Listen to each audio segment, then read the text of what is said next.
Who is Luther Burden? Howdy folks, and welcome back to another exciting episode of the D.Bell Sports Podcast. I'm your host, D.Bell, and let's talk about this terrible game and where we go from here. And, we have the Packers coming up and all this stuff. I brought out my, Romo jersey today. No particular reason, but, man, kind of miss those days, Kind of miss it, Nostalgic for the first quarterback I saw play. And I like wearing this jersey. I need to get another one so I can frame this one because I signed it. I signed it in my first podcast video. But yeah, first of all, that was terrible. We lost C.D. Lamb. Dak threw 2 interceptions. I have so many notes. Look at this. So many notes. Be a long video. We can't have this. I literally said in my last video, we can't have a season where, a lost season because we got rid of Micah. That's what people are saying. And we hung in there against the Eagles and then won against the Giants. Now it was close, so we should have beat the Giants by 10 points or 13 or whatever to be comfortable. And we could have beat the Eagles, but there were some drops, CD and all this stuff, and the defense. We knew the defense wasn't going to be quite right, or, what it was before. But we still hung in there and won. Week 2, now week 3, we lose to the Bears. So that's not good. So are we tanking? Now? I don't know. I don't think we want to. I don't think we ever go into the season with that intention. Even in 15, Romo went down. We tried 2 different quarterbacks, and gosh, I remember that. I think he got hurt again. Man, that was rough. Like, we're still trying. We're still afloat, but man, boy, oh boy. Jadeveon Clowney did not play. So I guess there's that. We didn't get to see him on the field. We made Caleb Williams look like a star, so that's, gave Ben Johnson his first win. That's nice. That's nice of us. It's always nice when we can do something for the Bears, for Chicago. That's good. The good. Javonte is good. 10 rushes, 76 yards. Miles Sanders was good. 9 rushes for 41 yards. I can't wait to see Jaden Blue, but, people are saying he's not quite ready. He didn't do as great in training camp, stuff like that. So, not just people. The coach said we wanted him to progress a little bit more, all that stuff.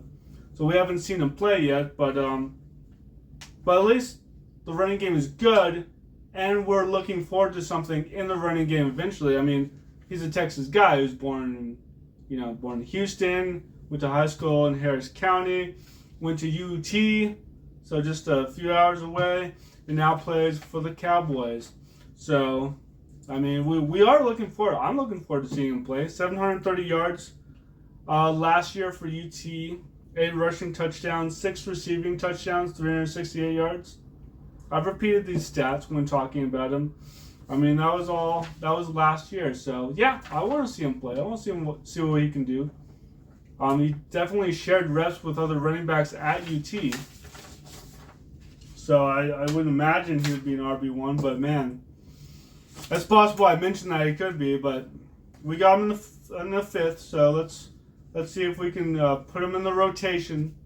It's clear that we have an RB1 and 2, so let's put our RB3 in there and see what we can do. Yeah, we can't have interceptions. We can't have that. CD went out.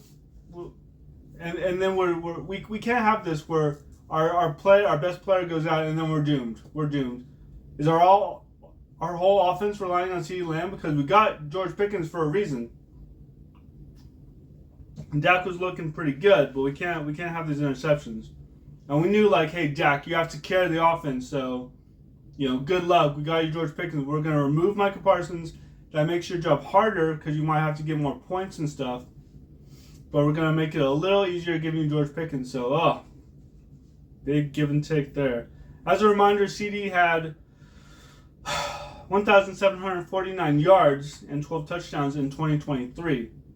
In 23, 2 seasons ago. So, yeah, no touchdowns against the Packers in that playoff game, that one playoff game that we lost horribly, but him and Dak definitely have a connection. He's definitely very good. I think he had a slow year in 2020, but he's working with several different quarterbacks anyway. And yeah, I mean he's just been great. Comparing to Jamar Chase, he has great numbers and all that, but now he has a high ankle sprain, so he's out for a few weeks. He didn't get any catches. Our leading receiver was Jake Ferguson, 13 catches for 82 yards. That's something. George Pickens had 5 for 68 yards and a touchdown, so he does go to him too when CD's out. Now, when things go bad, Dak does go to Jake Ferguson. I saw that in the Packers game. That playoff game. I think he's his security blanket. Jason Witten's not there anymore, obviously. It's good to have a tight end that you can rely on. Maybe I should get a Jake Ferguson jersey. Maybe. And the real story is the defense was so bad, we let Caleb Williams get 298 yards and 4 touchdowns. 4 touchdowns. That's crazy. Their running game wasn't much of anything, but their passing game was on point. Luther Burden, 101 yards and a touchdown. Roma Dunze, 62 and a touchdown. DJ Moore and Cole Kmet got a touchdown. Everyone got a touchdown. With the Bears defense, Tremaine Edwards got 2 interceptions, right? Yeah, he got 2 interceptions, and Kevin Byard picked off Joe Milton, who we put in the game late because everything was going to hell. So yeah, our defense is bad. It's bad. I had this as a game, I believe, that we needed to win. So it's not looking good for the rest of the season if this is how we're going to do this. Rex Ryan said we're playing too much zone. So for my listeners who don't know what that is, and I have to make sure I know all this stuff, so I am at least semi-competent in talking about football to my many listeners and viewers. A zone defense is a defensive strategy in which each player is assigned a zone, which is a specific area to cover, rather than covering a single opponent. So is that what's happening? We're letting people get too many yards because we have a little zone. I kind of thought, corners cover the people and then safeties do the zone thing. I think that's generally acceptable. I'll look it up. Maybe I'll do a video on it. I don't want to look like an idiot, talking about something I don't even know. But yeah, generally believe that to be the, But gosh, we just I don't know. I'll look more into it. We have injuries too. Trevon Diggs is hurt but still playing. I mean, he's coming back from injury. He's not, getting new injuries or anything. Deron Bland had a foot injury, so he didn't play. He is expected to come back to practice. He got the most pick sixes a few years ago. So, man, it really sucks. Trevon Diggs had a record number of interceptions. Deron Bland, was so good, but now it's a few years later. And I don't know. We don't even have Siobhan Ravel. I mentioned this already in a past video.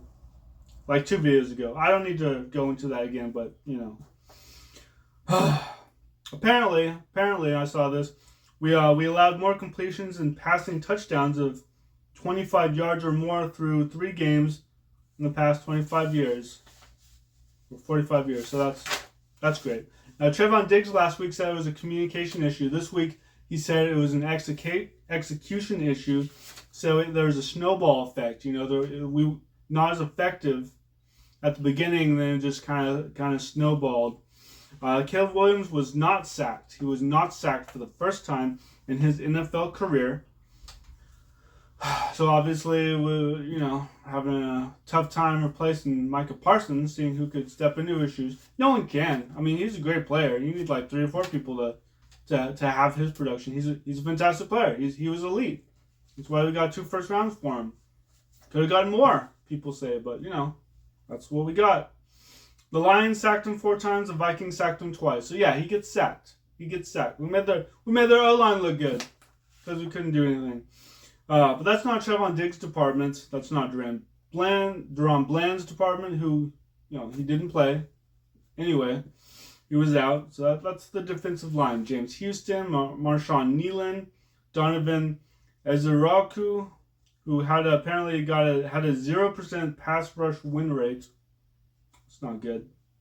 That's not good. Now, Kenny Clark had 1 tackle, and he suffered an ankle injury, which apparently, people say he's a really good player. He's a good player and all that. He has been declining in tackles the last 3 seasons. Just to let people know, and he played and started in all 17 games, and all 16 games the season before that. So he hasn't been hurt or anything. He's been playing, but he has been declining in tackles. And just as a reminder, he will turn 30 here in a couple of weeks. So there is that as well. But yeah, if you don't do your job up front, creates more pressure for the secondary. There's the corners, the safeties, and all that. I mean, it's all connected. We have to make sure the defense is doing their job. If they're only out there for a couple minutes and the offense gets tired, and vice versa, and jeez. So yeah, we face the Packers. Next. We have to create more pressure. Article from the Cowboys Wire. That's the first thing they said. We have to create more pressure. With the exception of the Browns game where the Packers just collapsed. They've been on fire. They've been playing well. Jordan Love has plenty of receivers to choose from. Tucker Kraft is hurt. He has a knee injury. He's not 100%, but he had a great game. So he has plenty of receivers and tight ends. His receiving core is great. I mean, they're young. There's a lot of players. They're probably going to want their money soon, so they may fall apart. They may crumble in the next few years. But right now, they're together. They have, some are getting paid. I think Christian Watson got paid. He's hurt, but yeah, they're good. They're all coming together. Jordan Love, new quarterback, new receiving core over the past few years. They're gaining rapport. Obviously, they beat us a couple years ago. His first playoff game, and gave him confidence. That's great. And then we gave him Micah. Anyway,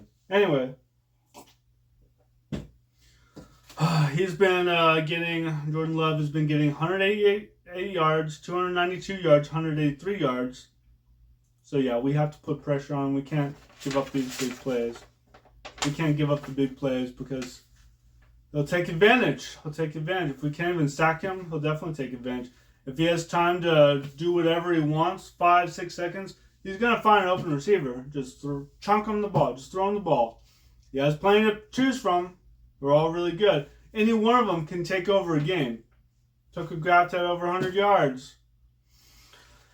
I believe week 2, so it's like any one of them. I guess this receiver will have like 200 yards and 3 touchdowns or whatever. That'd be a really good game. But the our O-line has to be top notch, and we're already without Cooper Beebe, and we're losing Tyler Booker. He's hurt, which is great.